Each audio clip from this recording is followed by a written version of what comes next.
More about me.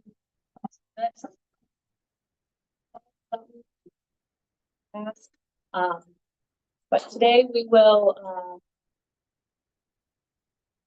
focus on getting to know each other, obviously learning about the class and going over the syllabus, setting the course expectations, and we'll a brief intro into it. What is curriculum and instruction in early childhood? What does that even mean from this course? So what we will do first is an icebreaker. And so what I want everyone to do is find a partner and take turns introducing yourself. The reason there is a phone here is because I'd like you to find one photo in your phone that you want to just share and tell your partner about. Maybe something you did this summer or something that really makes you happy. So yeah, you can get up and walk around. Maybe since we're so small, you can just kind of like, find one partner and then find another. So, and then maybe some more folks will join us. But yeah, so everyone stand up.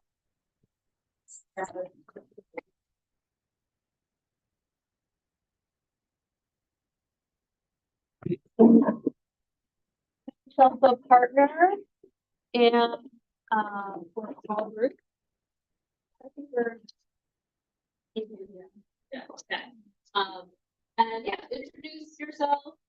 And then again, look for a photo on your phone that is important to you.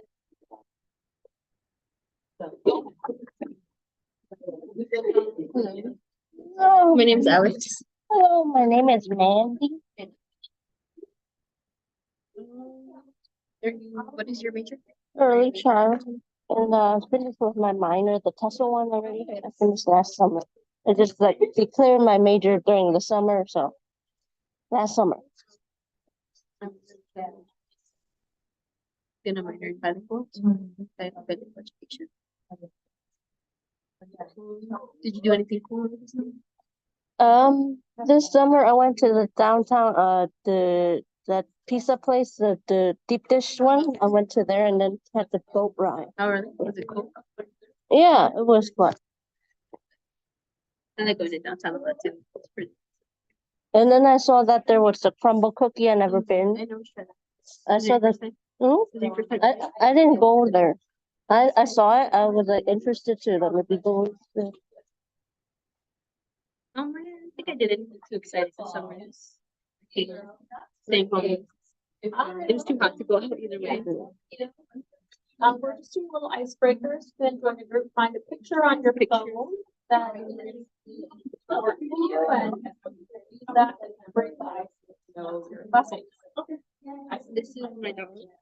We have a partner have a dog. She's blind. The dog is blind? Yeah, oh. she can't see, but she's very, very smart with using her nose and her ears. She's very small, right? Yeah. Small dog. Yeah. Yeah, she's like the little puppies. Oh. Yeah, like this.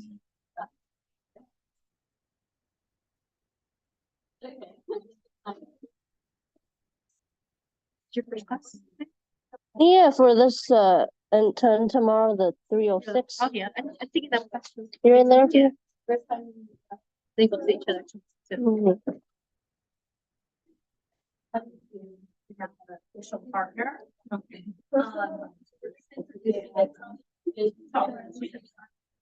Finding a photo on our phone. Are you in the trio? Yeah. Me too. Oh, you were in trio? Yeah. I think I saw you at the. Oh yeah, I think in the it was the Lion King. Yeah. Oh, it was you. I don't really remember you. You never. Because I don't really see you that much during the events and stuff. Yeah, I haven't went to any. Mm. Hopefully this semester if they start. Yeah, that trio thing was that boat. Oh, the boat? Yeah, the Oh, yeah. pizza thing. Okay. Oh, Yeah, that was one of it. And then they went to the shred aquarium. They should. Yeah. It's interesting. And then so cool, they said they're going to the planetarium next summer.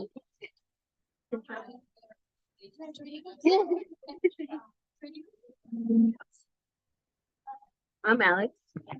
I'm Mandy. Mandy? Yeah, Mandy. And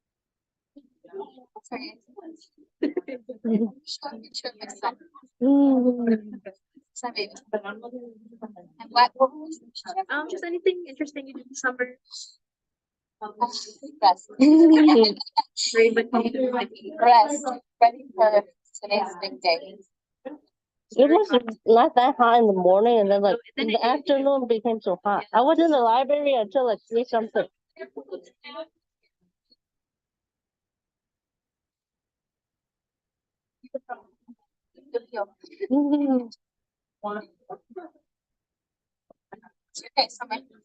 I was working in the daycare in the campus. Yeah. It's nice. Yeah. The toddler, the youngest group. The 15 to like 2-3 year old. Oh. You like it? Yeah. But yeah. Stay home. Work soon. Well, like, and talk with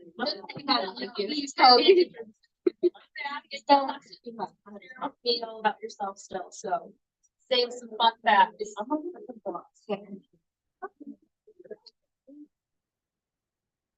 You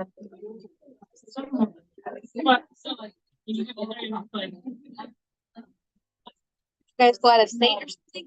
No. Me neither. It was hot and stuff. Did you guys go out of No, we stayed. Yeah.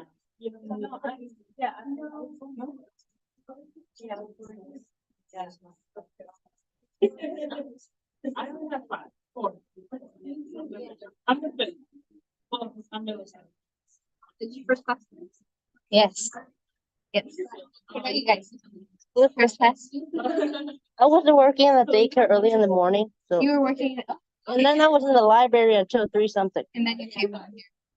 And when I went out, and then I felt it was hot. Yeah.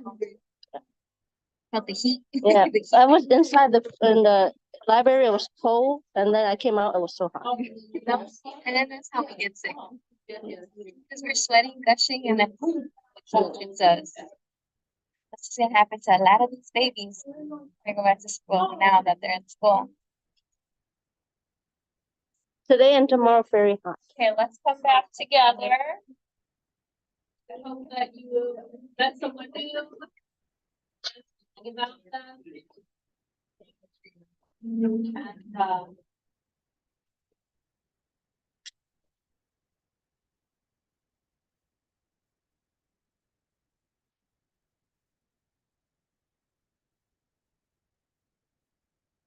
And like all right, so I'd love to learn more about you. So we can just do a quick jump around and through some questions. Pronouns, grade, how long you've been here, and your favorite song right now. A little class playlist. Play it. And then just some fun facts. So,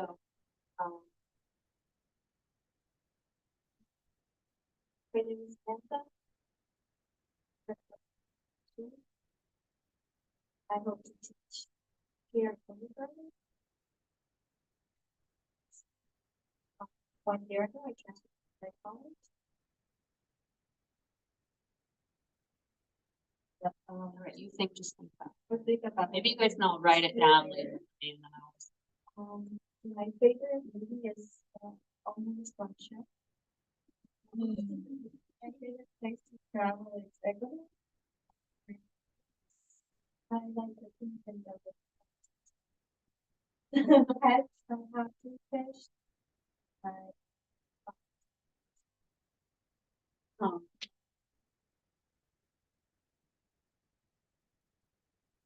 name's Olivia.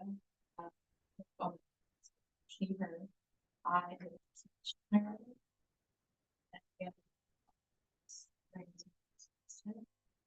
Our favorite song was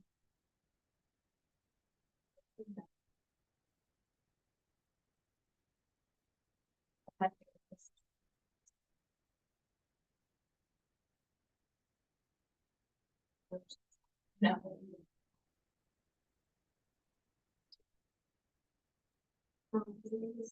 Alex, or cheaper. Thank you, and big song. You just mull it over there. Mm. Favorite.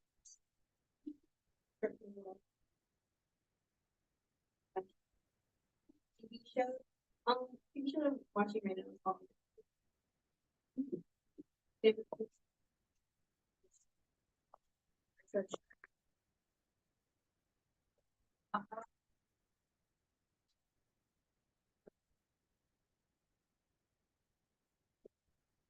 That's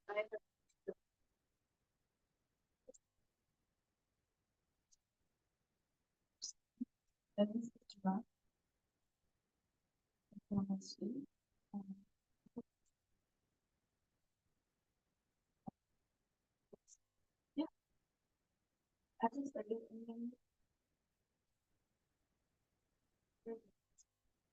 Looking back. Favorite song.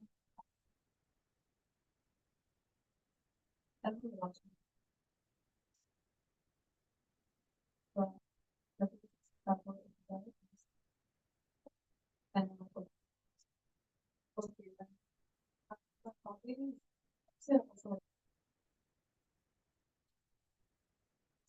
Mm.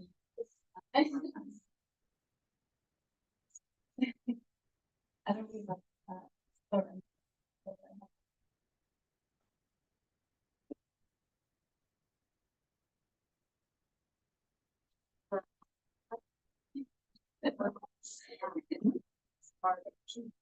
Um,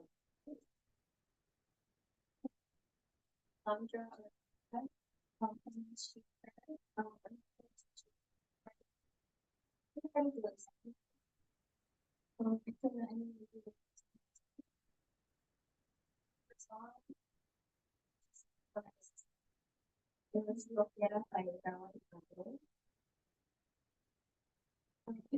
That's your hype song? Yeah.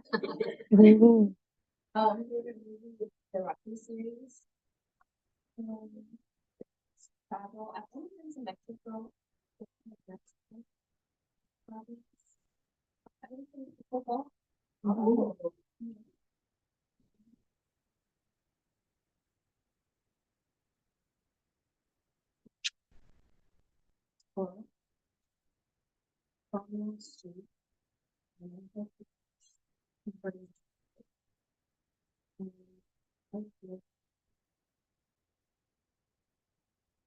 My favorite song.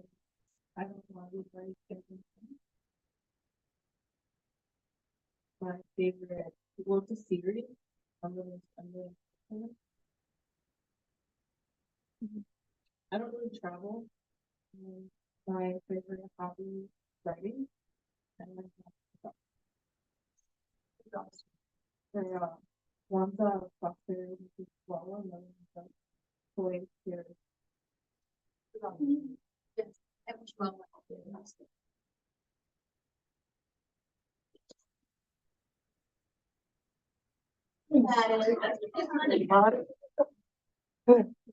I use a lot, when I was doing her grade, when I went to the kindergarten. And I think I knew last year. There was one right now. I don't know at the moment. And then favorite TV show would be Vampire Diaries. Classic. My favorite place to travel is the Bahamas. I've been to hobby. I have a small business that I've been running for like 3 years. I'm a college photography. I'm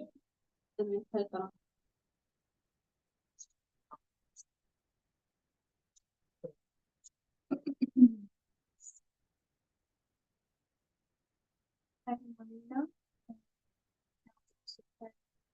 I came here as an international student 4 days ago. Wow. Thank you.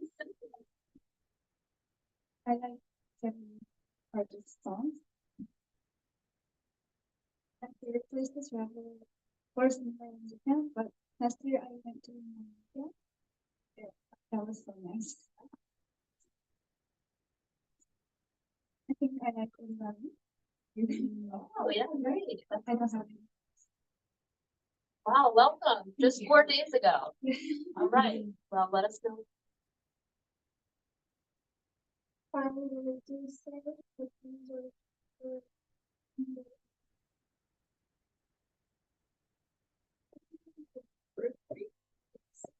Great. for childhood. Been to any 2022, and maybe it's not. I don't know. Yeah. Send like a little survey out and everyone just has some songs. And in fact, I'm feeling like a grind of just thinking a lot of things. So that's all I've been doing. We will.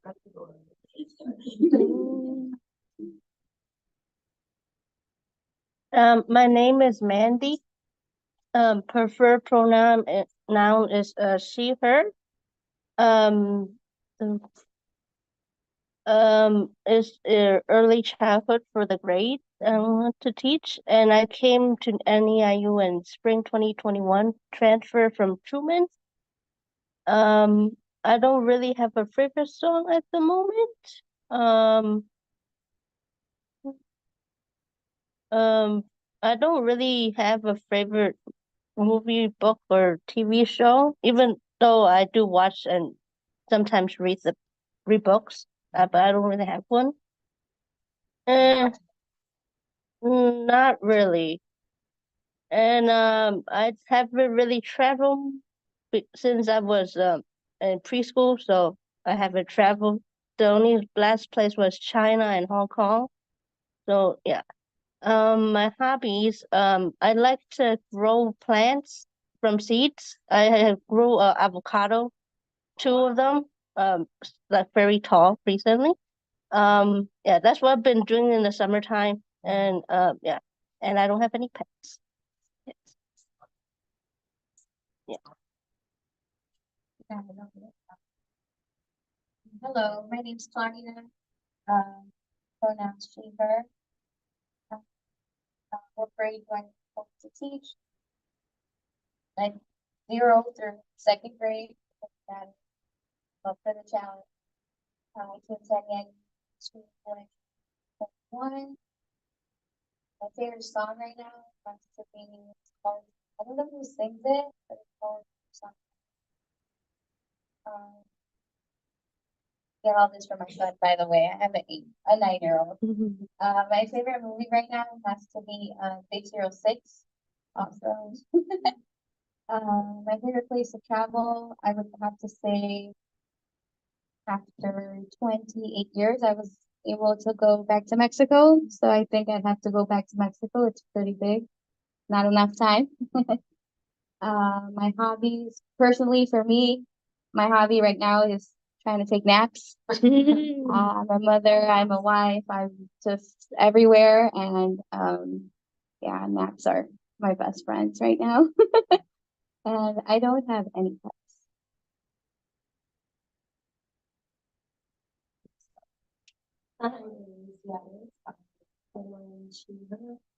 What grade are you simply like?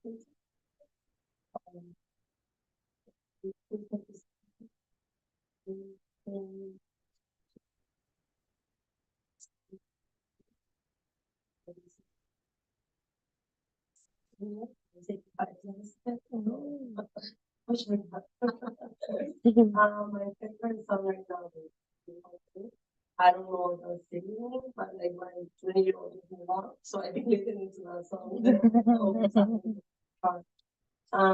My favorite book, Violence Law.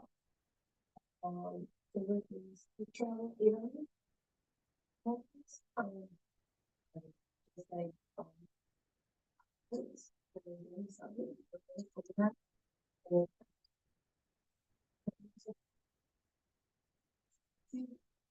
All right, thank you all. It's good to see you all. See some of you again, and then see some of you for the first time. Well, yeah, I'll send a little poll for the all the such interesting. We'll just, yeah, I feel like usually I'll walk through that, and I'm like, yeah. So I'll just stand here for the sake of the ease of talking. So about me, so, again, I'm Dr. Lindsay Maldonado. You can call me Professor, Dr. Lindsay. I don't care. I have no, preference. And so, this picture up here is, my family. Yeah, so my husband, this is from years ago. So started 4th grade today. Big day. They're like they switch classes now for different subjects, which is like wild. Anyways, my husband is both my husband and I are actually NYU alums. We did not meet here, but went here for undergrad. My husband is a teacher as well as a high school teacher. These are my pets. Those are my two quarantine kitties. So we got them during the pandemic in 2020. They're brothers, and they are like the sweetest cats I've ever had in my life. And sorry for those who've already had me. They probably were all have heard this. That's my dog, Teddy. He is like double the size that was when we got him 7 months ago. He's just the best. And that is from my son at the Shedd Aquarium, where I spent many, many years as the director of research and evaluation. So I've been here. This is my 4th year at NEIU as a full-time faculty member. And prior to that, I was working in informal learning settings. So I worked at Shedd Aquarium for 11 years doing research and evaluation with our visitors who came to Shedd. So really interested in studying families and how children learn in museums, how families, parents, caregivers support children's learning, and how we design spaces that support learning. So I like to also think about that in terms of like classroom spaces now, and thinking about how do we design our classrooms with intentionality so that everything we put in there has a purpose, and we're really thinking thoughtfully about what we hope that thing we put in that our classroom will do for children. So so that's kind of my background. I went to Erickson Institute for my master's degree, and I got my PhD in child development from Loyola. So my background is in developmental psych, child development, and yeah, like I said, I've been here 4 years now, so I finally feel like I kind of like know what I'm doing. So that's great. Getting to know all of you, which is great to see folks again. This is actually the first time I'm teaching this class because Dr. Howell usually teaches this class, but she is on sabbatical this year. So I'm taking it over, but I'm really excited because I really want to teach this class when I started this. So yeah, so give me feedback, let me know what you think.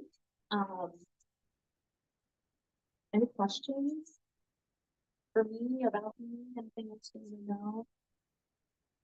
I've got a Kindle recently, so I've been reading a lot. So I'm like doing all your book recommendations.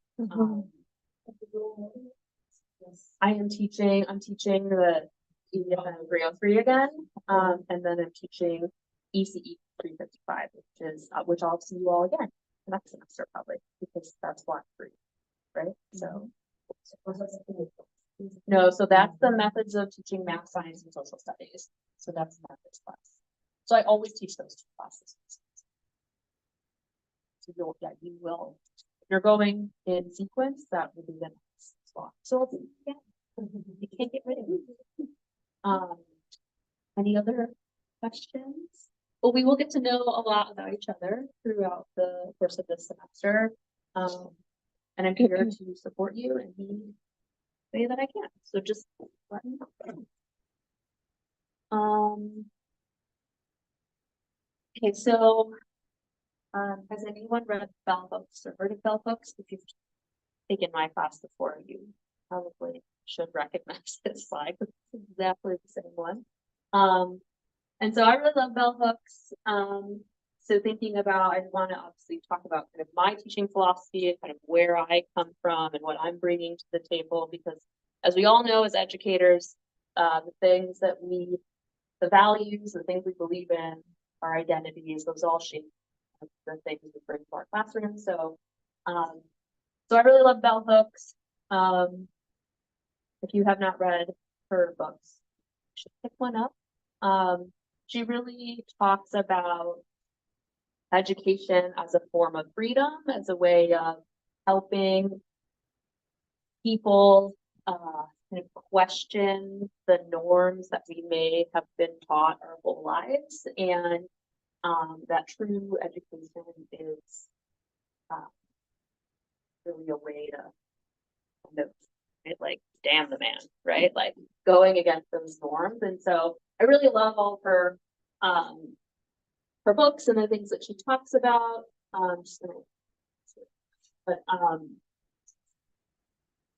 Right. And so for me, what I really look to do and hope to do is kind of think about the way we look at these kind of dominant discourses that have shaped education for a really long time, that are really driven like from white supremacy, colonial ways of being, right? And really challenging those and questioning those and thinking about what needs to change in our practice, in the classrooms, in terms of, right, kind of dismantling the way that we might have been taught or the things that are happening in the spaces that we're in, right? So Bell Hooks talks a lot about that. So I love her. So I really look for you to, if you're comfortable, right? Like, let's question each other and challenge each other and challenge the things we're reading in these textbooks, and really think critically about, the work that we're doing. We have really important roles. I tell all my classes this. You're going to be early childhood teachers. You are going to have children at the most critical times of their lives where they are developing, right? Their brain is developing, they're learning all things new. And so it's really important that we build children up, right, in the best way possible. And we think about educating the whole child, right? Not just teaching a subject, but thinking about their social emotional development, thinking about their families and communities that they live in. And so so that's kind of a little bit of a blabber, but kind of where I come from and my perspective on teaching and learning. And we'll talk more about these things as we get through this class. And when you take in group 2-5, we'll talk about those things as well. Any thoughts or questions about this?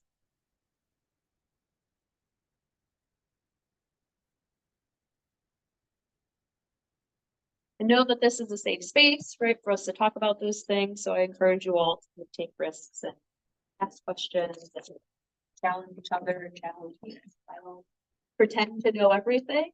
And so I'm here to work collectively with you all to create the best. Yeah.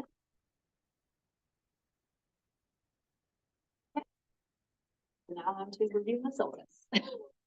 So nice transition, right? All right.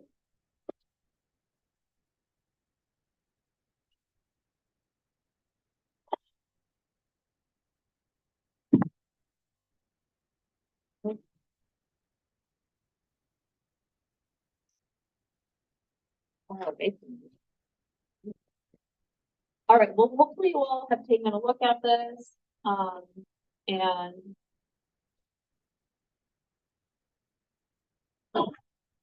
we'll go through each one of them. So you can through all of us. So these are the core, so these are the textbooks, these are.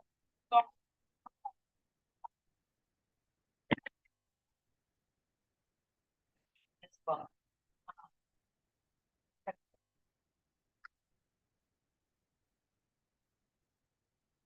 I figured that out. So I'm on the hunt, you know, for something like that. That's why I made this one kind of optional, because after having to really have any required things from this, so it's not like.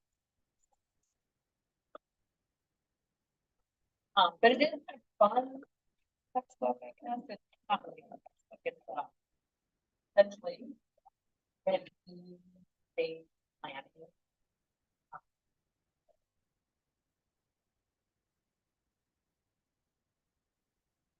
Like a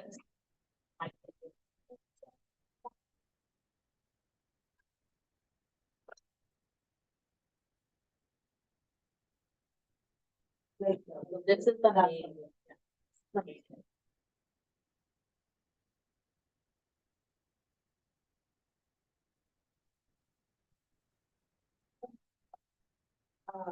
So.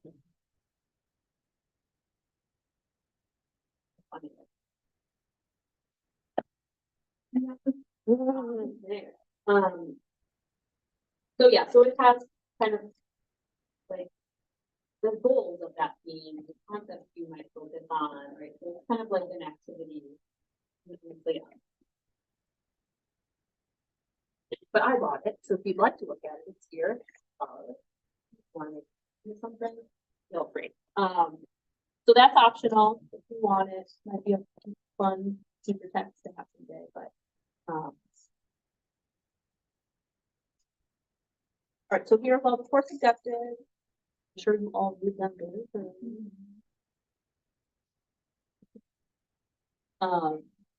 So also here's just the alignment of like assignments with all of the various standards and things. So these are always on your, I don't know if you like these are all on syllabi because it's submit these to the state to others, so that's why they're here. Also it shows that they're doing something for a reason, they're aligned to something, just like when you start planning, we'll see how all that stuff works. All right, so to the all right, so to our so here's all the signs and obviously all outline everything will be posted on as well. There's checklists for every week that will also include like things that are due. And again, so for those who had me before, like if we might move things around, it just kind of depends on how we're feeling. Maybe like we feel like we all need a little bit more time, or you know, so I'm super flexible. You know, kind of just take a guess on due dates, right? So maybe it doesn't work out, so we can change things around. So I always say, I know some people are like print the syllabus people, but I like to just look at it on like the Google Doc, because sometimes things might change, but I will of course not change anything without notifying you. Announcement, and well, we'll talk about it in class, so there will be no. All right, so the first thing here is the classroom teaching observation report. And so this is just kind of a brief, paper about a classroom observation. So you can do a classroom observation if you work in a classroom, or you have access to a classroom, you can do it in person, or you can watch this linked video here. And so all the information that is there, and then I'm working on some assignment guidelines since again this class is new to me and I didn't get into those, so I need to make them myself. But I'll add additional information on E2L so that you have a guide for what this. So this is just the observation and kind of report out of what you've seen. technology and the early childhood curriculum. So this is just kind of like looking for a a fun website or an app that you could use in your classroom. You'll put it into this shared spreadsheet, and there's just some tabs on what to include. So there's not really an assignment guideline for this, and this will just share out in class. I think the next time we're back, so next week we won't have class because it's Labor Day, and so free. That's what we do, but this hopefully it's like, well, I'm sure, think too crazy. So we'll be talking about curriculum, obviously, in this class. And so there's lots of different curriculum models and learning approaches that we draw on when we're thinking about planning activities and lessons in our class. And so here you can work with a partner if you want. I try not to be like a fourth group work person, because I know that doesn't always work with our lives in college, especially at NEIU. So we all have various schedules and families and things like that. But if you want to work with a partner, you will compare and contrast two curriculum models. And so if the next time we're here, we will kind of figure out the groups if you want a partner, and then we'll divvy up those. So you'll have several weeks to work on it. But you'll essentially create some slides and do a presentation that is comparing and contrasting these different models. We'll share it during. So again, more details as well. So this class has a key assessment, which is something you have to submit on those. Has anyone done a key assessment yet? No, this is probably the first time. Okay, so we'll talk more about that and how we submit that.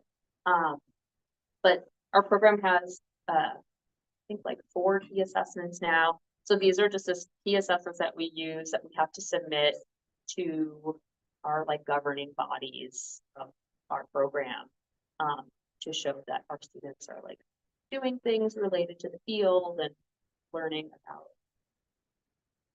early childhood things. So the lesson plan is the key assessment for this class. We will have several practice lessons during class time.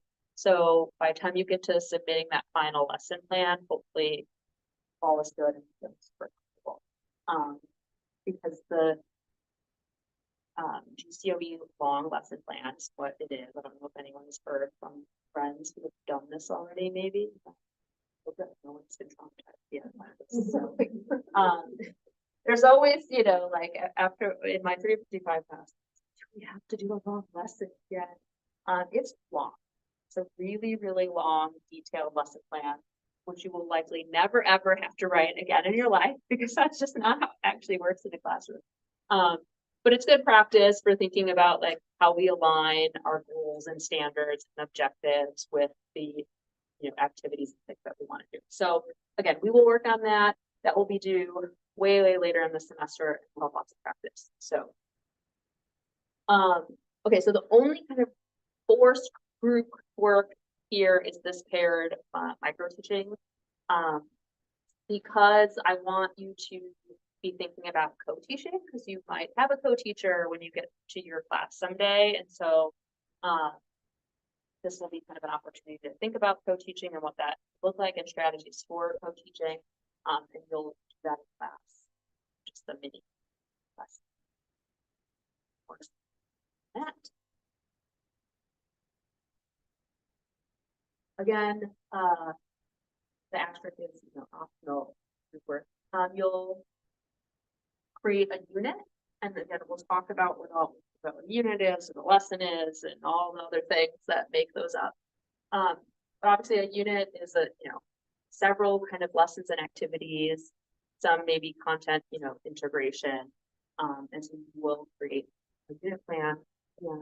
That. There'll be 2 times that we will actually meet here in class, and there'll be online quizzes. They're pretty low stakes, and also I know people get stressed out about tests and quizzes, and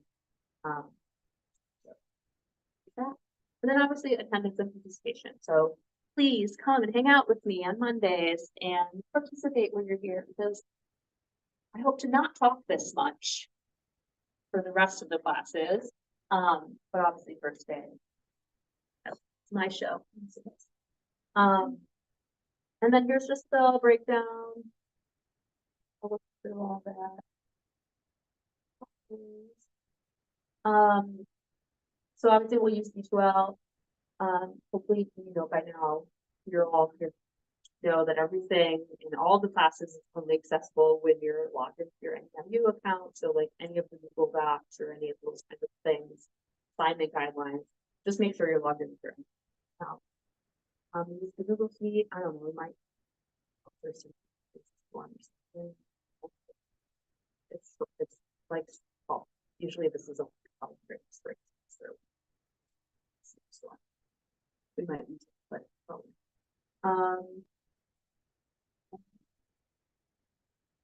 And so here is our course outline. So again, everything that we're doing, assignments that are due, and there'll be, you know, sometimes things will be due later on Monday, but like this assignment is not due until Wednesday. So just take a look at that.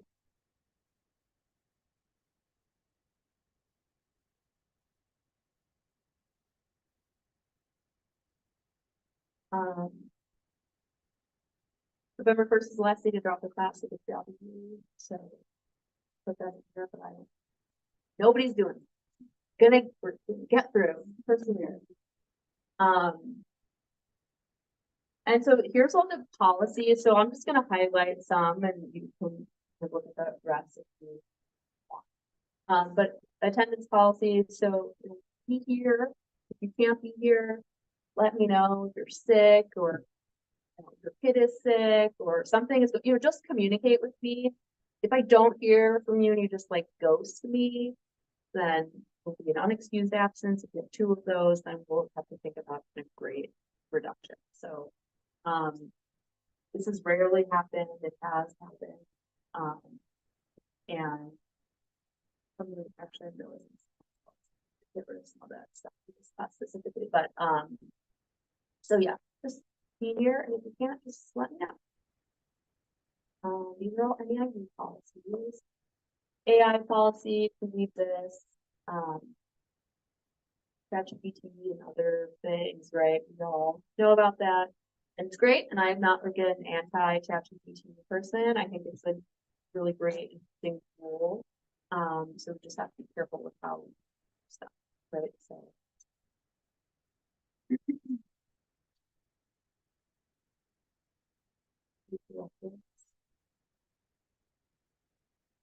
try to, this is like a kind of interesting thing for me, but just like, try to submit your assignments not as PDFs as possible.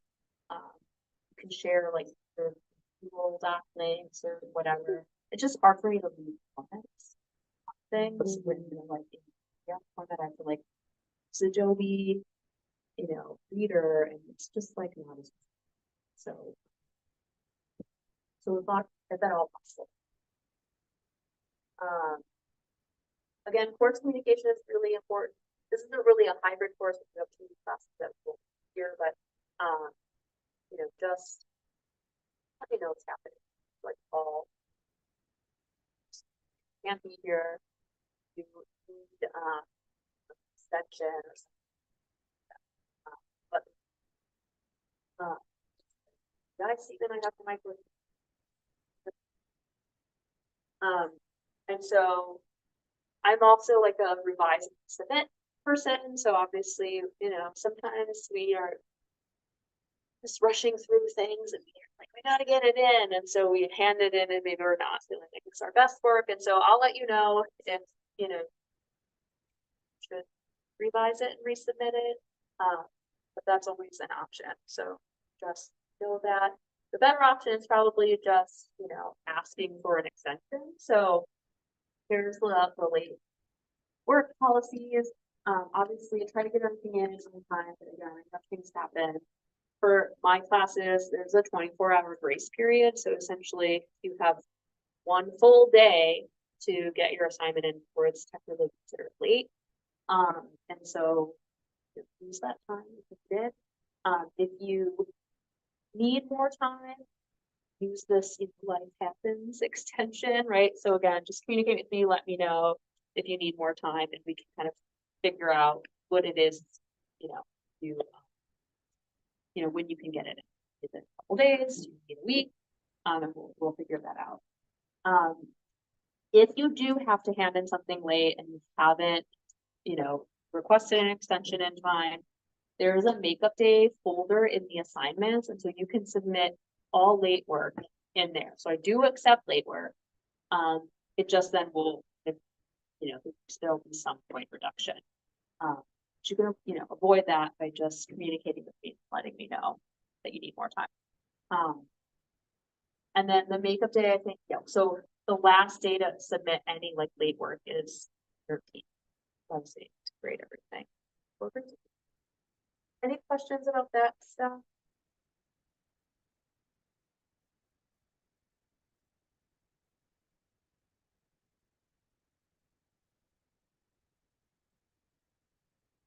All good? Like always.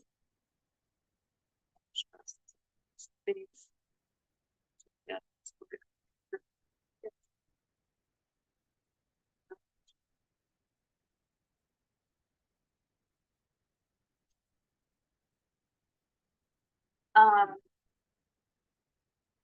Okay, so again, obviously I want to just take a few minutes to talk about our group norms and what it will look like for us to be here together and sharing and discussion, conversations. So maybe let's just take, like a couple minutes, turn to your little groups, partners, just think about those questions and what does it mean to, what's a good group norm? What does it look like for us to be successful, work together in this class? We'll just come back. All right, go ahead, turn around.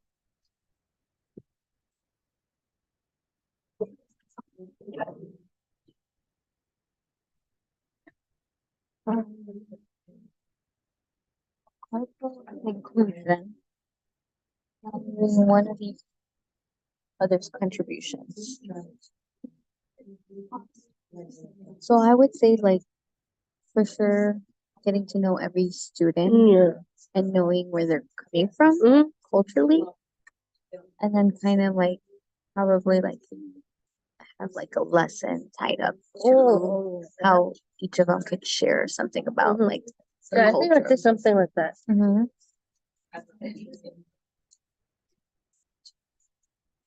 What does the teamwork look like? I would say personally, I like to have kids like in groups or like so they can share, they can talk.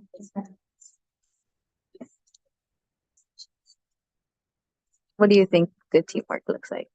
Yeah, and then one of the student would sometimes tell the teacher that like one of the kids, their classmates, not really helping out. Yeah, they're very like vigilant about everybody else. Says what behaviors will help facilitate our collective success? Come and get some snacks. What behaviors do you think will help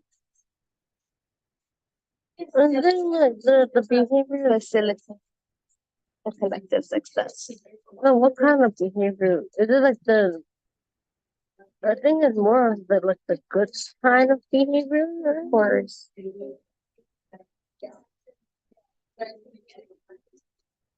Yeah, because when one sees the little one, or it's like monkey see, monkey do, So if you have that good leader, then everybody else will follow.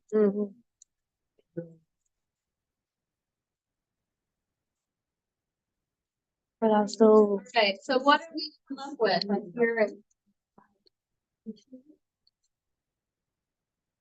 Would it be, you said like this, like, like, good listening, like, you can listen to someone talk, Yeah. but like, you really have to like take into account what they're saying, make sure you're actively listening to them, and then making sure that you're able to like open your mind. But, it's like sitting there. You're like heard, just like, is that you were talking to one person like lead the group and just we'll just do what they say, so I think it's very important to be open and making sure there's Right, so we're hearing the things like open-mindedness, or active listening, creating space for shared discussion, and ideas, all things that. It's like the main thing. I was telling us about that, since I'm in school right now and my mom is almost 70, she can take care of my baby. So I think in the school, maybe that will be is like home school and from the private school, 225 schools anyway. And we have now the main teacher, she's a vet, and the only language that he has in that. So, you know, it's really having, you know, future about the block with the language. But like, she's like, it's gonna take some time, and I know, and you know, I'm learning to be a teacher as well. And I know that he's fine, he's frustrated, even though he's fine, he tried to escape 3 times already when they were napping. So, yeah. Right, well, I hope that that gets better, or improvements and updates on that situation. The teacher and the class can figure out Yeah. strategies. So, But then, you know, like the one that is, you know, she knows Spanish. So, well, that's good. because like, right now, many immigrants, you know, kind of, they don't know like, Yeah, so this is a great thing to think about in our own classroom someday, right? And thinking about all the different children that you have, all the students, right? Right, and creating that shared space, but also how so,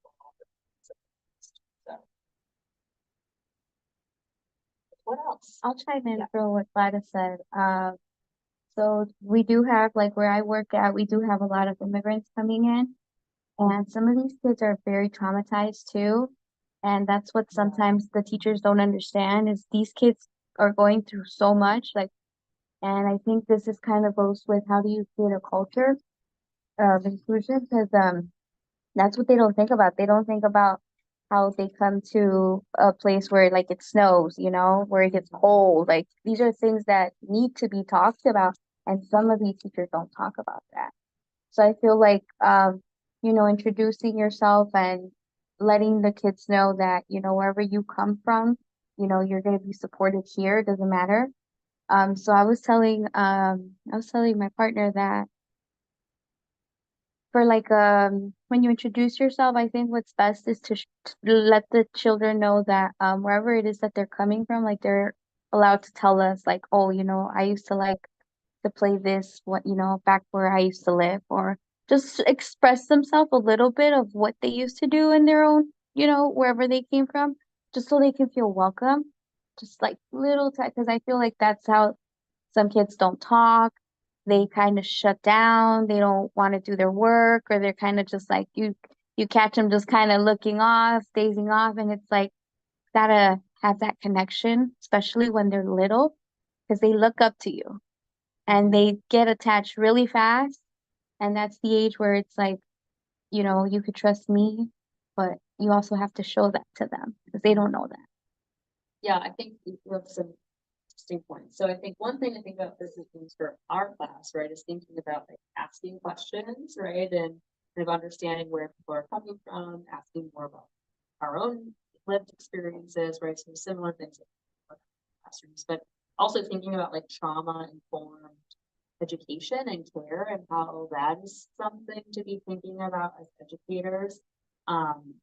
Because that's now like there's a whole bunch of resources now about trauma-informed care, right? And so knowing that everyone's coming from potentially, like these traumatic journeys that many of these children and their families have made, the trauma that they're leaving behind in their home countries. And yeah, and I think it takes a kind of special person, educator, right, to really help children through those things and asking questions and finding ways to help them feel included, and relating back to things that they really love, right? Is a great way to do that. So yeah, so we can all ask each other questions, right, for clarity or to oh yeah. Yeah, we'll talk all about it, right? Like working with families and community family connections. Any other thoughts? Well, I trust that we will all have great discussions and we will share and be respectful of each other's thoughts and feelings and stories, and we will be active listeners and ask questions if we're not sure what someone is trying to say. Great, thank you. All right.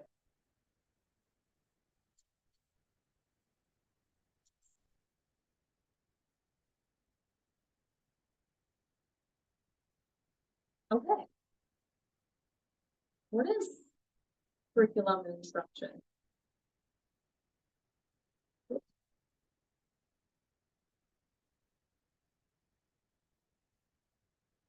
Thoughts? Please.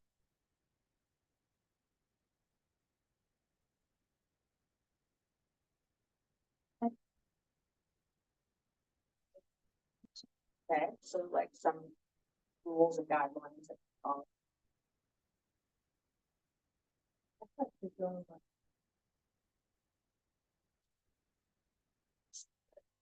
Like there's a set of certain goals and there's certain lessons that kids have taken for they can advance into the next grade, and like they have to hit certain like standards during the quarter.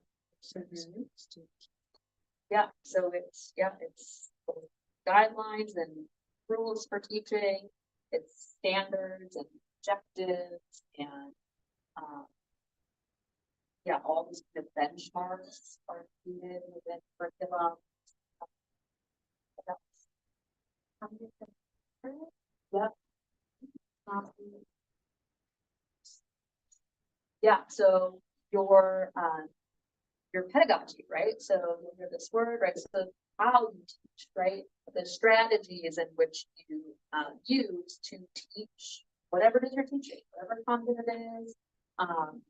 And yes, the differentiation, it's another term, right? Thinking about how you think about diverse learners in your classroom and how to differentiate your pedagogy and your instruction to support all the students in your classroom.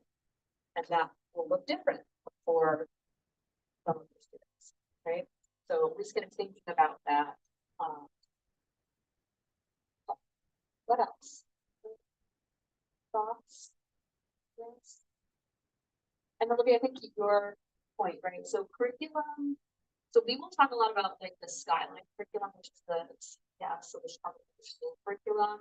So I imagine many of you like yes teachers at some point, but curriculum will vary from school to school, so it really depends where you are.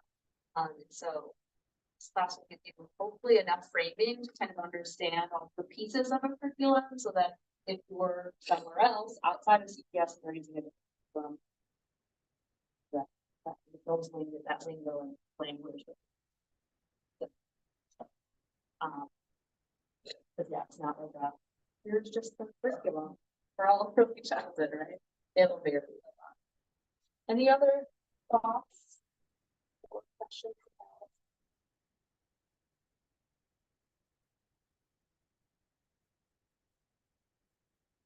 Right, so our learning objectives for today are really thinking about pedagogical content knowledge. Describe that and describe types of curriculum and curricular approaches, and you all will actually teach more about all of that. What assignments,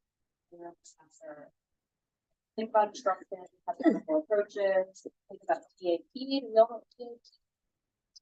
So developmentally appropriate practice. So this is a NACE term, right? So NACE is the National Association for the Education of Young Children.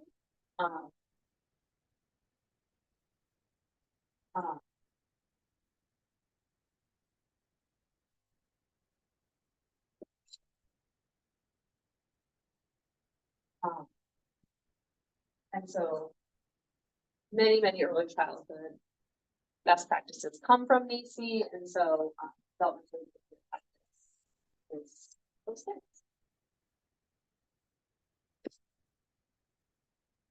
Okay. So when we think about curriculum and instruction, there's kind of two buckets, right? There's the curriculum, right? The content, the, you know, the math or science or social science or SEL, social emotional, right? And all of the things that are a part of that. As early childhood teachers, you need to know all kinds of content because you're not departmentalized, you teach all subjects, right? So you need to know about and learn all about subjects in different classes, in your methods classes, here and here. So then there's instruction, right? So the pedagogy, like we were saying, right? So we're saying the strategies, right? What it is, how we teach. So how we teach in a classroom, right? What are those best practices? Those things include also things like assessment or how we manage our class, right? How we do transitions, right? So all the things that you have to do when you're in class. So when we put those things together, we have what's called PCK, right? So this is essentially like, how do I teach a thing, math, right? Or how do I, so both my content knowledge and my pedagogical techniques and strategies for that one particular thing. So you will need to know lots of these, right? Because you're teaching all of those content areas. Obviously, many of the pedagogical strategies and the ways to teach in early childhood is very similar, right? More play-based, more hands-on, right? Really pulling on and drawing on children's own experiences. So those are all strategies, right? That you will use in your classroom someday to teach all kinds of content. And so we'll talk a lot about all of these and different strategies, and you will learn all kinds of different strategies when you start taking some of your, content classes. And so you'll have lots of that. So one thing too that I think is really important is kind of missing from this image is our knowledge of children's development. Right, so we have a special job as early childhood educators in that we're really focused and in tune with development, right? More so than any other grade band, right? So elementary ed students aren't necessarily taking or talking about development in the same way that we are childhood, right? Or we can imagine why, right? Like all the things we were just saying. This is a really important time period. Brain development is rapid. Many new things are happening, and so we as early childhood educators have to be really in tune, right, to those things because that helps us plan accordingly. So again, we will talk about. So you'll draw on some of your. For those of you in my 303 class, we'll think about some of these like theoretical approaches and ideas that we learned about and how those things might influence what it is we're teaching. Right, like Piaget, right? For example, he's a more biologically based theorist, and so he would say that children are kind of not ready to learn until they maybe mature in a certain way, and so So that, if you have that approach, right, you take that theoretical framing for the work that you do, you might be thinking about maturation of children's development, right, before you start teaching certain things. If you're a Vygotskian person, right, you might be thinking about, well, how do these kind of tools in the classroom, the environment, the social interactions, how do those support children's learning, and how can I help this child get from here to there with that support, right? You might think about, you might use that strategy, like, right, so scaffolding is a Vygotskian strategy that we use in classrooms, right? We ask questions of our students, we might pair them in, right, when we're thinking about group work, we might pair them with mixed ability groups so that, you know, children who maybe already know a content really well, right? They already know how to, you know, do double-digit addition problems, can support children who are kind of still working on that skill, and so that's kind of the Vygotskian. So we'll pull on all that developmental knowledge as we're thinking about all this stuff. Any questions? Thoughts? Things you want to add? So again, we won't talk in depth about all of these, but so there's all different kinds of curriculum and there's all different kinds of curricular approaches. And so here are some, and some of these you will be assigned to review and compare and contrast and critique when you do the curriculum review assignment. But any of these, have you heard of any of these or know anything about any of these?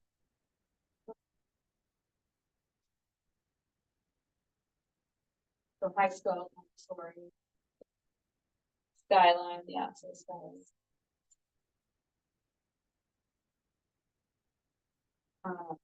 Creative curriculum is one that's used to in a lot of really challenging classrooms still. State Street is a early childhood college in New York. So they have their own way of curriculum, and then so Reggio, Montessori, and Waldorf are all similar, right? So it's the way that they think about curriculum, both like how you set up the spaces, right? So like Montessori. So that's the maybe the child like really independent and like everything as an adult, but at a level, that's what they can try to help it and like basically what an adult can do. right. Yeah, so Montessori classrooms are very open classrooms, they really focus on children's independence, they're mixed age classrooms, and so they really think about how older children at some point then become the leaders of those classrooms, and they help and support younger learners, and so, right, so, and Montessori has all kinds of tools that they use too, and so we might talk about some of those, review all the character of those, and get them curricular approach. Right, so and Reggio, so this, right, this is from Italy, and so we've lots of Reggio inspired classrooms here in all the Reggio. Milan is just like only say you have a Reggio in Italy. So you say Reggio inspired, which we have lots of those here in the States.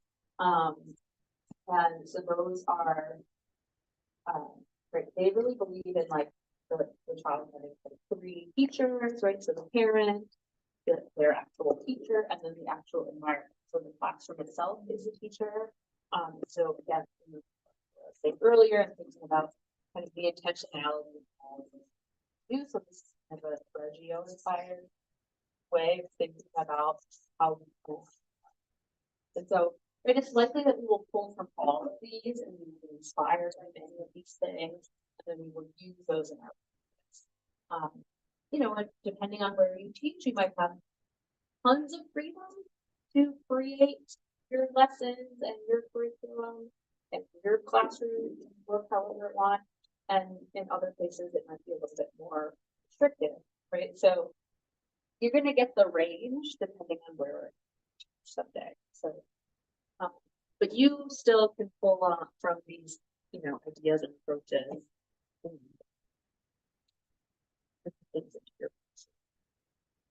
Even during times of like, not just thinking about like when I'm teaching math, right? Think about how you do transitional time in your classroom, how you do your morning meetings, how you communicate with parents. Like, those things are usually a little bit more open or less guided by like, state standards. Those more flexibility, those kinds of things.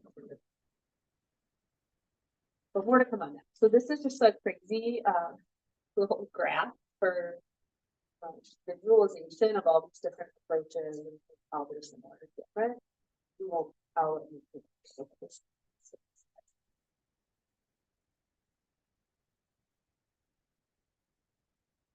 So, right, so here's kind of our definitions, right, of what these things are, right? So curriculum is really kind of your systematic learning plan. It's the goals, the standards, your objectives, your assessments, your activity plan, your kind of play by play, like what that thing is, what that activity is going to look like. And we will talk through all of that and we'll practice doing all of those things. And so some of these curricular approaches are really grounded in learning theory and child development, and others are less so. And so obviously it combines all those aspects of CK, so the pedagogical content knowledge, so what we want children to know, right? So that content and those kind of content of learning objectives, and then how you'll get there and how you'll assess their learning. So that's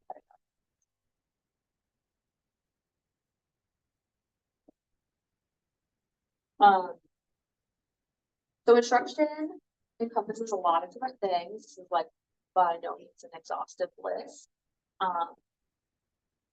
Right, there's direct instruction, which is essentially what I'm doing here, right? I'm talking at you and I'm telling you some like laying the groundwork for the things that we're going to do. Right, there's small groups, so you did some of that. You're turning to your partners, you're chatting. So there's centers, right? So in early childhood classroom, we have center-based learning, and so students will rotate around into different things. Inquiry-based is obviously very early childhood approach, right? Where we just want children to explore and ask questions and make observations, right? Do kind of experimentation. Project approach, has anyone heard of project approach? So this is really guided by children's questions and really allows for a lot of content integration. And so when you take my 3 to 5 class, we'll actually do a project approach kind of day where we just play around with that idea.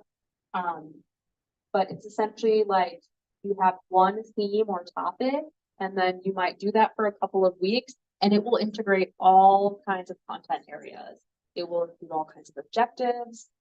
It's very, very early childhood based, right? Thinking about the whole child, very hands-on, very child-centered. Harder to do in a CPS classroom, right? But it's great, and I love it. It's one of my favorite approaches to teaching and learning. And so,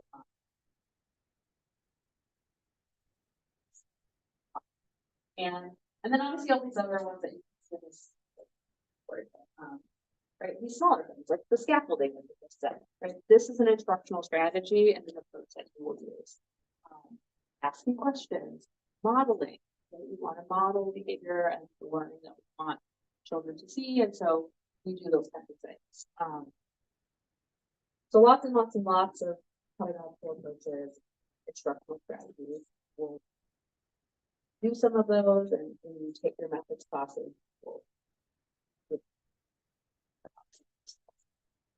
so what do you think are the best curricular and instructional approaches that support this idea of developmentally appropriate practice?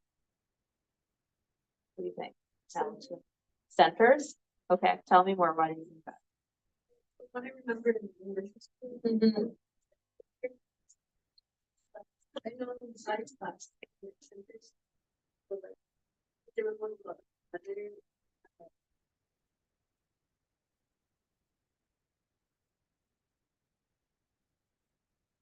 say.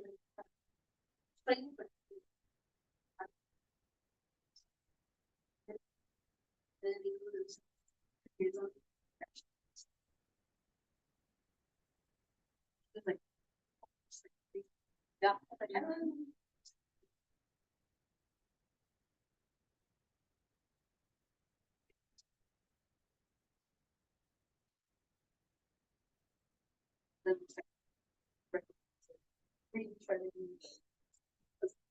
Yeah, so centers, and so specifically, right, there's this thing called station rotation or blended learning. And we'll talk about that a little bit.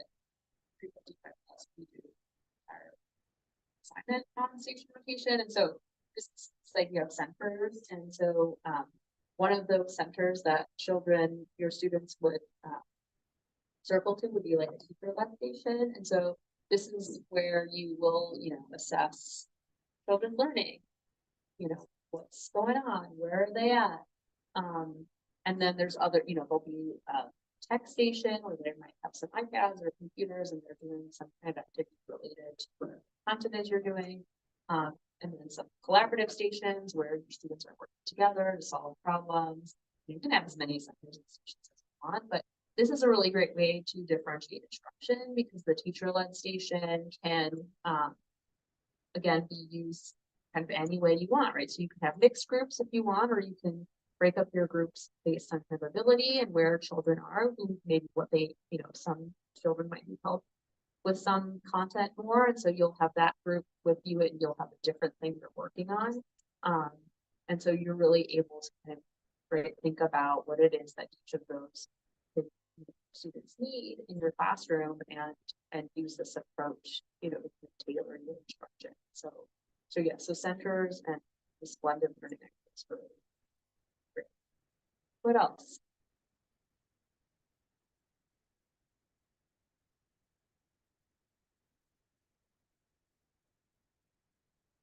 Small report centers. Because those students see like the most that they can focus on more and focus on.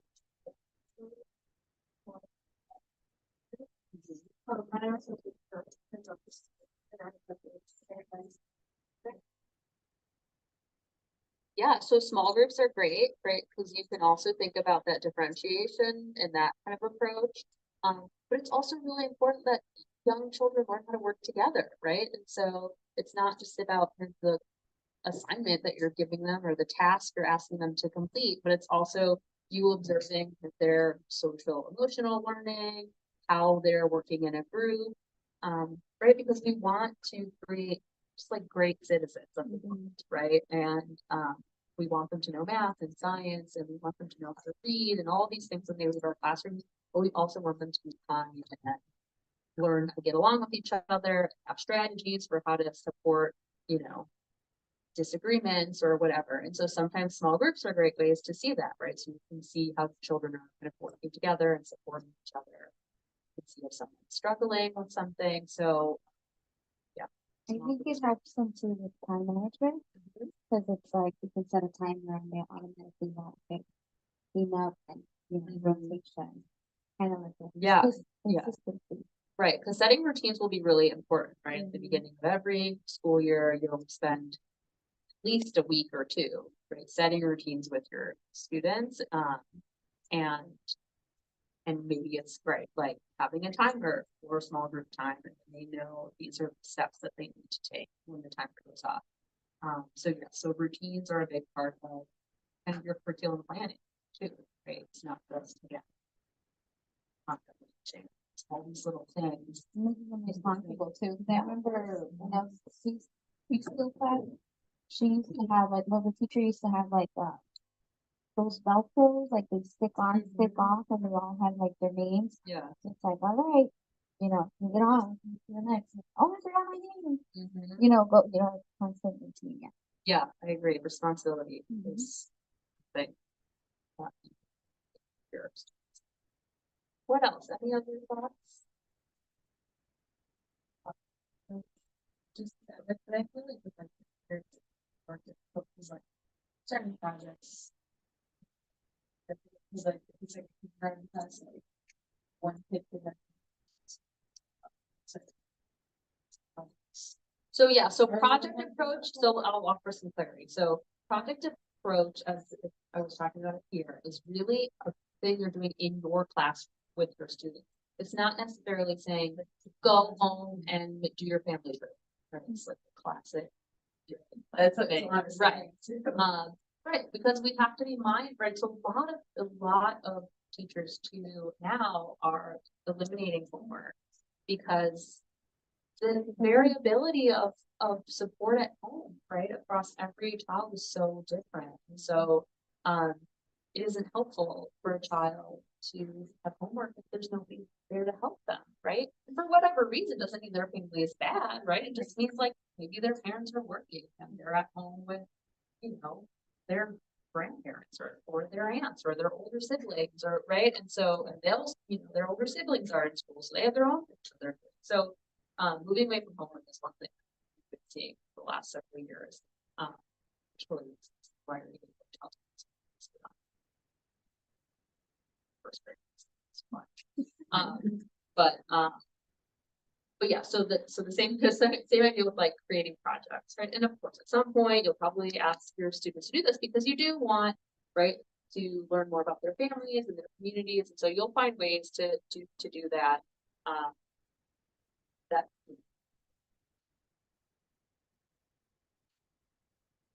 it won't be this big project, right? Just like send a picture of your family or something, right?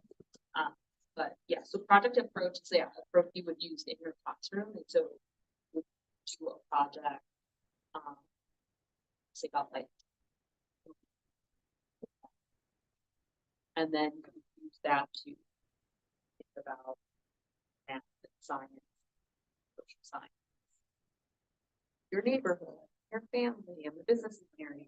If you take a field trip to a local business and you know, buy stuff from them, right? Or you create a fake store and you have students using, you know, play money to buy things, right? So really think about money and math and economics and social science and time and right. So all of these, there's all kinds of, it's so fun. It's love it. Lily and Catherine. It's approach.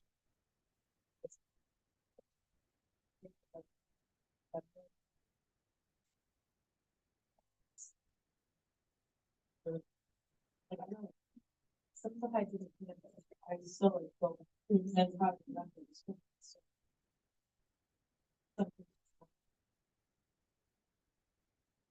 It's more like visual, right? It's focused on their questions. It's focused on the things that they care about. So um, you're really following. It's much harder for you as a teacher, kind of right, like plan and you know thinking about like the learning objectives and the standards, right? But it's just a much more development. All right, other thoughts? I guess it makes it fun too, you know? It makes it fun for you as a teacher. It's like it's fun. Right? It's creating like a whole town. So, all right, so developmentally appropriate practice. So developmentally appropriate practice is lots of things. And these three circles are the main ideas that surround practice. So right, age appropriate, so thinking about again, like you said, the developmentally where we're looking at. Individually appropriate, think about each individual child and about where they're at.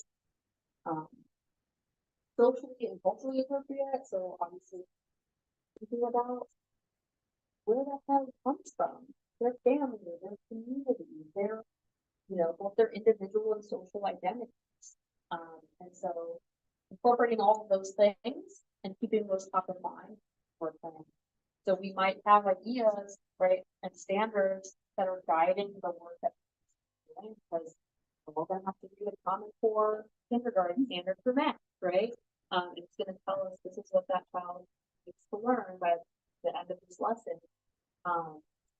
but how we get there, right?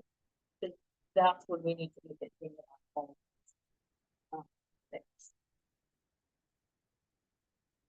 Okay, so let's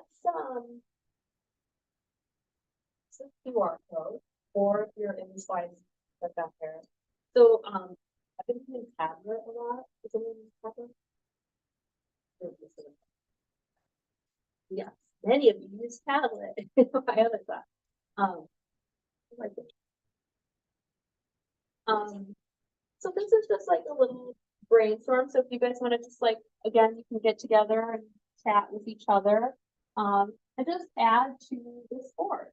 So what does developmentally appropriate practice look like for these different age plans, right? So it's the toddlers, preschoolers, youngers. Yeah. So you can just brainstorm ideas and then you can just click on here. You have a used tablet and you can just type your thoughts and add it. Cool. Let me go back.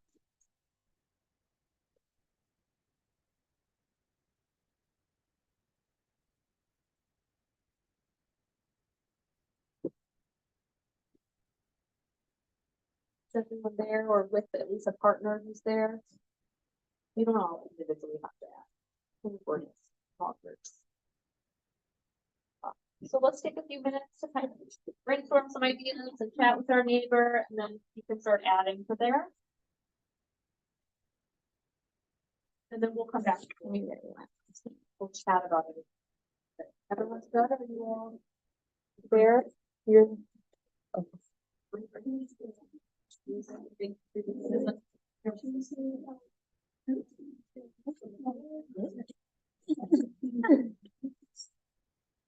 To the infant.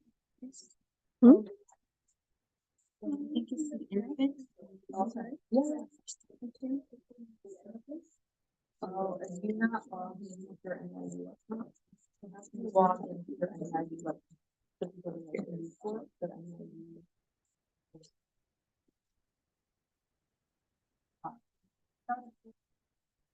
No, so we'll set all of our NEIU cohorts go accounts. So you just have to be logged in with your Eastern email. So if you go to, you have it.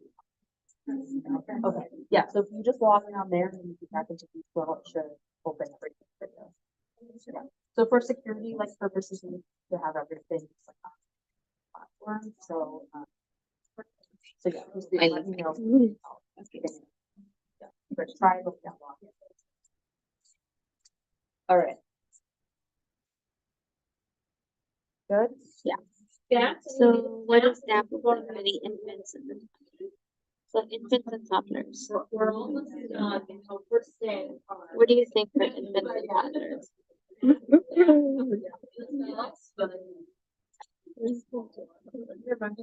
If you need to go to the bathroom, please just go. I'll be right back.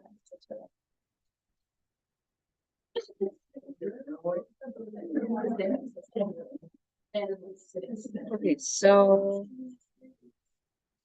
what's the fewer? It's this. The people add stuff already? Yeah, so we can add something. Yeah, somebody added something. So somebody added activities that involve different textures, sounds, sight, like playing with water, sand, and sensory things. So for infant toddlers, yeah. Oh.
I think for infants and toddlers, I would say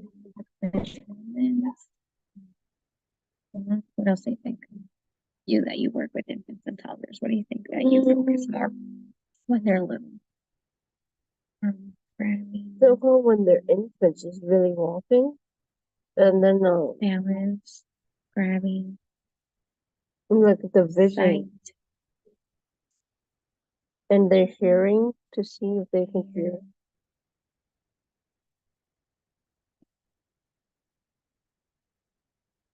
like when they babble, when they start. They're making lessons.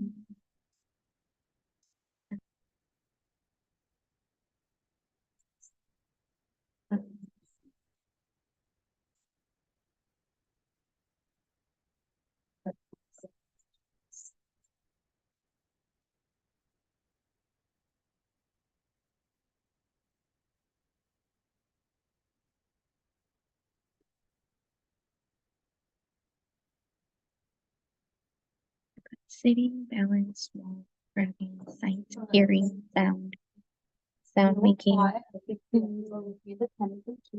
else? What do you think of? I'm gonna put that for infant and toddlers.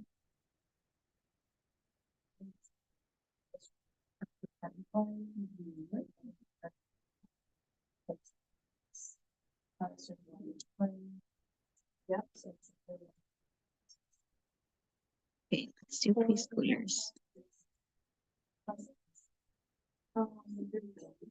The small house, because once I tried a big one, Yeah. then they got bored, so.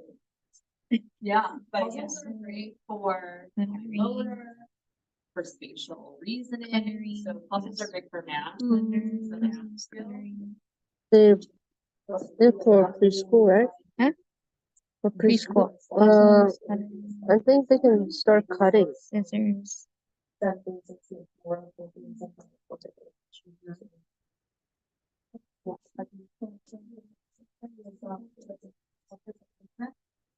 Yes.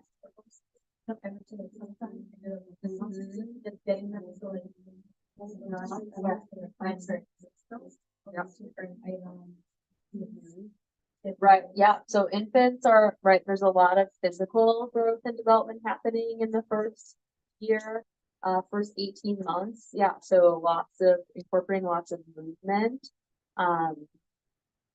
What else? Yeah, we're strengthening, right? Yeah, so right, yeah, tummy time, how to strengthen the neck, right? So they can lift their heads up and hold their heads on their own, because they got them big old heads when they're little babies. Man, I look back at pictures of my son, man, your head was so big. Big head. Right, that's just how they grow, right? Like from, right, yeah, so big. Lots of stuff going on up there, right? Sort of. What else did you all put up here?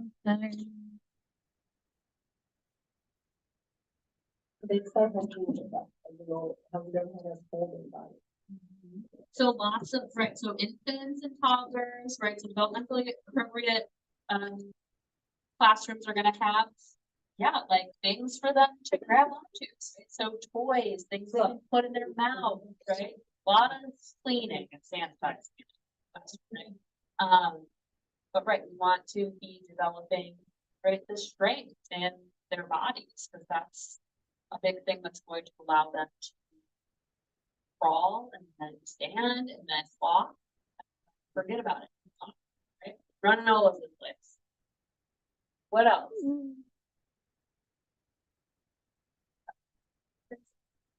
Tricycle. Story time. Yeah, so toddlers, right, once they're walking, it's like really helping them with mobility, right, and balance. And so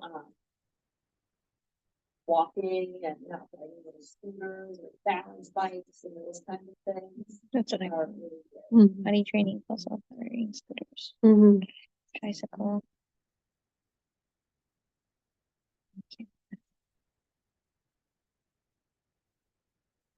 Yeah, so infants and toddlers, right? A lot of like kind of like life skills, right? Like how do you hold your spoon or your fork to feed yourself?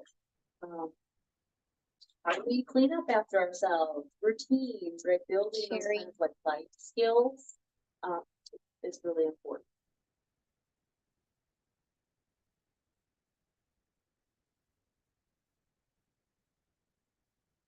You think? So yeah, so other Empathy- things for empathy infants comes and in for toddlers, preschool? right? Particularly, right? Oh, yeah, they're they learning just, language, right? And so talking up to them, reading books, so that they're, you know, they're hearing language, they're seeing print, and they're making the association with, right, language, print, and pictures, right, that will get them to be reading, telling stories, and doing all those things down the line. All right, what about preschool? What do we put here? What else?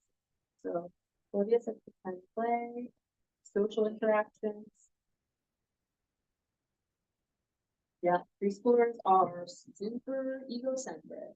They're like, it's all about me. So right, having them right work together, supporting those conflict resolution skills, sharing, all of that stuff. Still physical, right? We should all still have physical activity in our life, right? Even now. We know that's the hardest thing to do in our days, is exercise. Those are all. Yeah, creativity.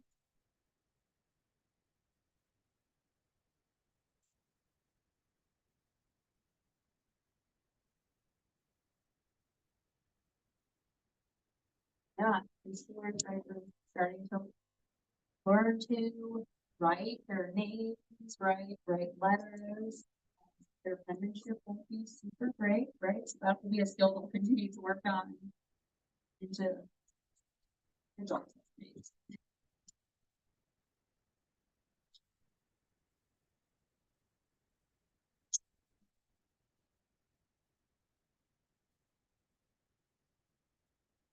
So then we get to those early primary grades, so grade two. We're in more formalized, I would say, classrooms at this stage, right? So yeah, we're doing centers. Yeah, thinking of that culture.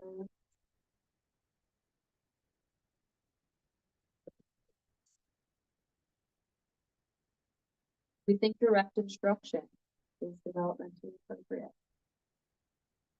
Maybe.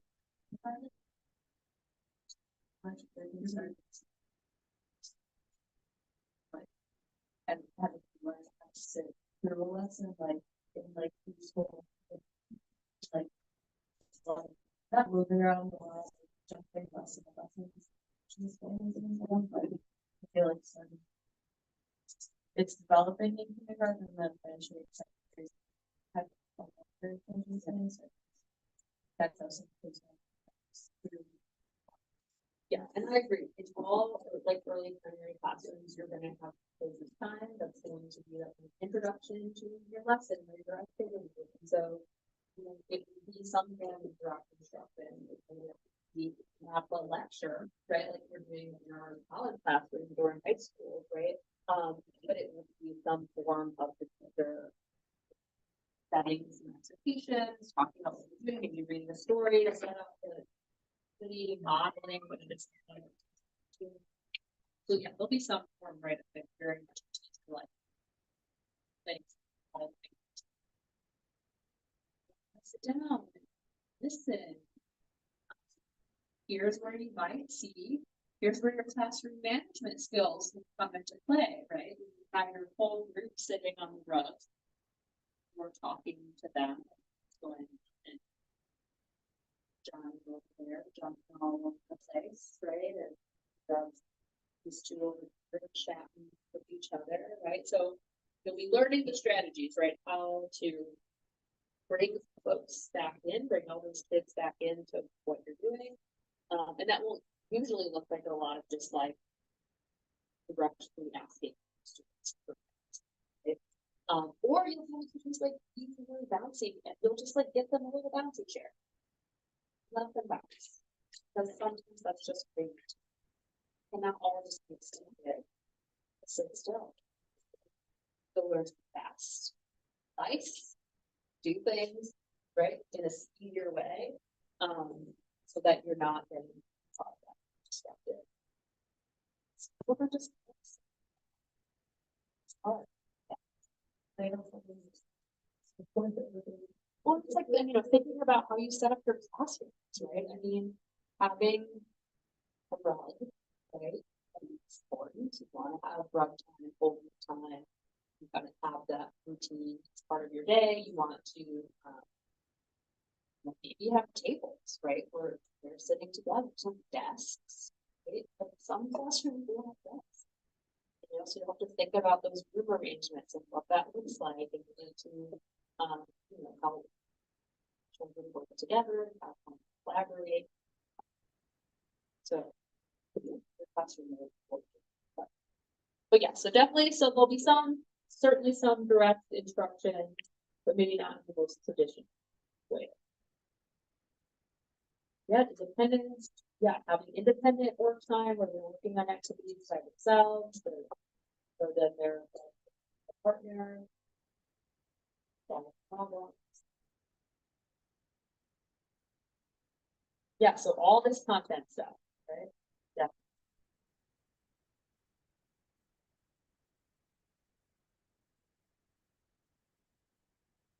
Yeah, in books that reflect your identity. So this idea of like mirrors and windows, right? That children want to be able to see themselves in the things that they're reading or the activities that they're doing, but they also want to have a window into new things, right? New ideas, perspectives of new people, cultures that they might have. So that's the balance of both of those things. Anything else? Any other thoughts?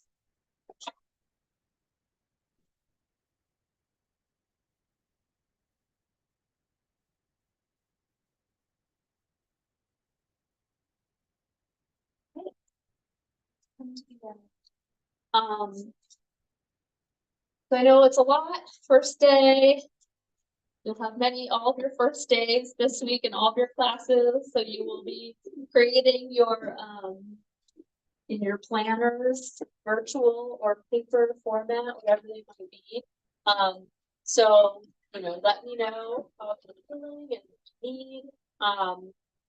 And we won't be next week, it's Labor Day, so I always think it's fun to learn about Labor Day.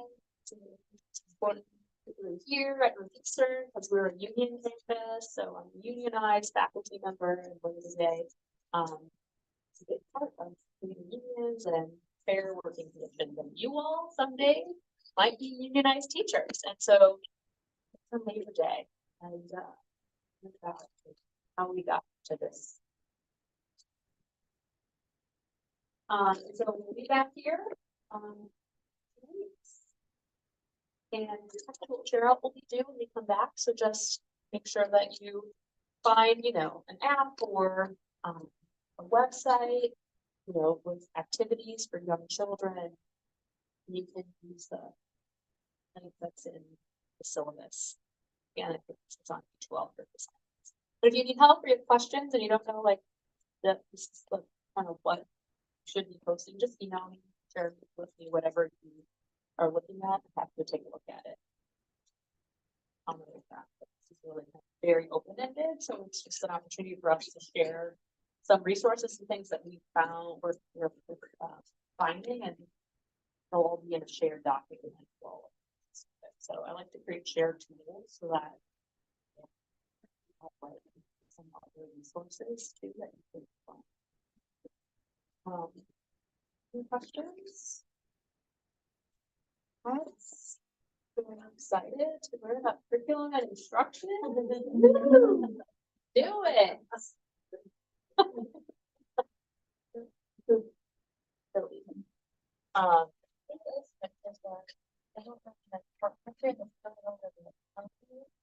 We're gonna like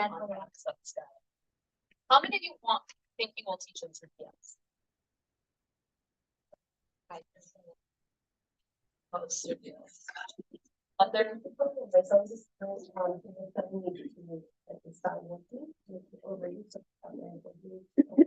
But private schools. Well, no, so she's like, she knows. Yeah. When you're all graduated. It's like, oh, you ready to do it? And they check and they're like, oh. Private schools pay for it. Yeah.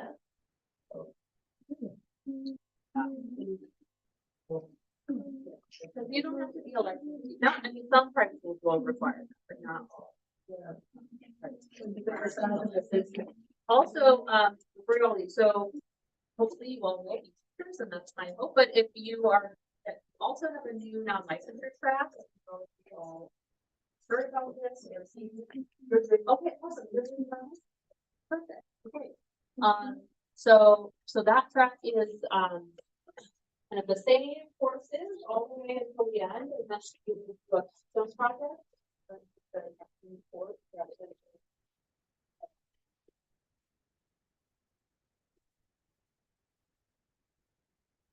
So. Just started last semester. Yeah. First,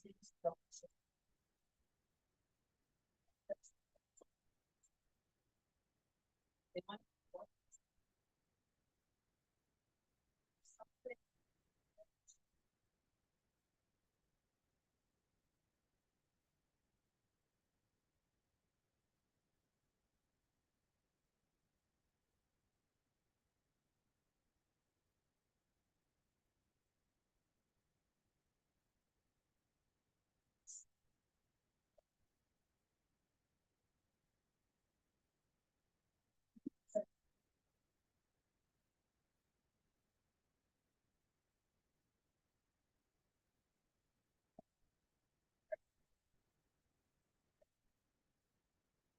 teaching.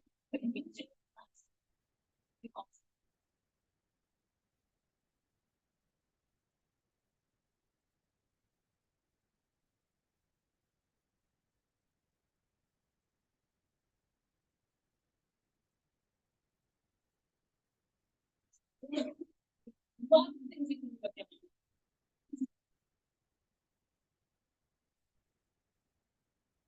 All right, well, enjoy your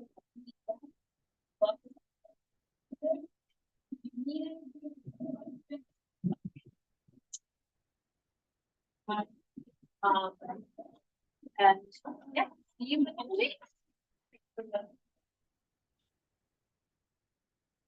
Thank you.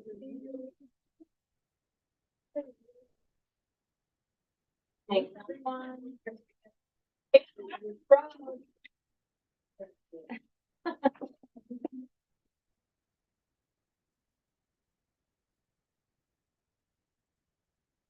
Putting like a link for development, or that's like official.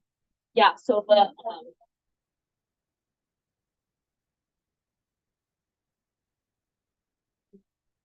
yeah.